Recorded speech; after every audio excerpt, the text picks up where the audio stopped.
The aroma of freshly brewed coffee wafted through the air as patrons chattered softly, their voices mingling with the faint clinking of cups and cutlery.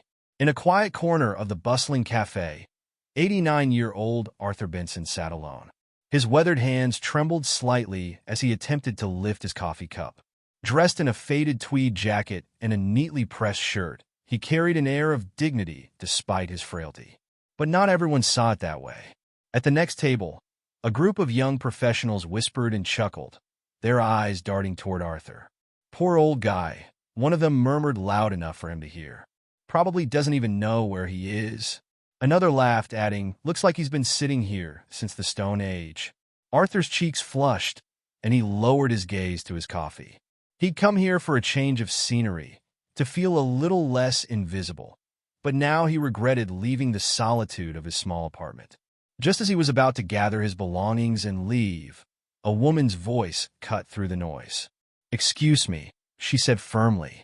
The young professionals turned to see a striking woman in her late 40s, elegantly dressed in a tailored coat and designer heels. Her piercing gaze silenced their laughter. "Is there a problem?" she asked, her tone calm but commanding. The group exchanged uneasy glances before muttering half-hearted apologies and turning back to their conversation. The woman approached Arthur's table, her demeanor softening. "May I join you?" she asked with a warm smile. Arthur hesitated, then nodded. She pulled out a chair and sat across from him, setting down her latte and a small plate of macarons. "I hope I'm not intruding," she said. "I just thought you could use some company." Arthur managed a small smile. "Thank you, miss. That's very kind of you. Please, call me Eleanor," she said, extending her hand. He shook it gently, surprised by her firm, yet gentle grip. They began to talk, and Arthur found himself opening up in a way he hadn't in years.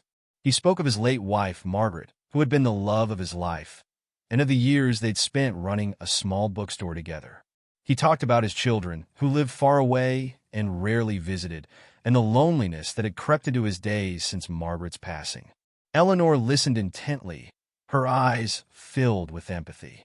She shared snippets of her own life, her career as a philanthropist, her travels, and her struggles with finding genuine connections in a world that often valued appearances over substance.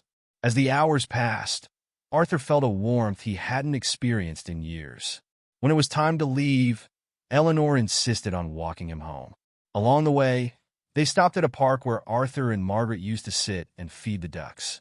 For the first time in years, he felt a sense of peace. Over the following weeks, Eleanor visited Arthur regularly. She brought him books, listened to his stories, and even helped him reconnect with his children. In return, Arthur shared his wisdom and taught her the value of slowing down and appreciating the simple joys of life. One afternoon, as they sat in the cafe where they'd first met, Eleanor said, "You've given me something priceless, Arthur. You've reminded me of what truly matters." Arthur smiled, his eyes glistening with tears. "And you've given me something I thought I'd lost forever: hope."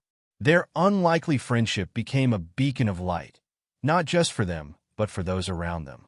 The cafe staff, inspired by their bond, began treating every customer with more kindness and respect.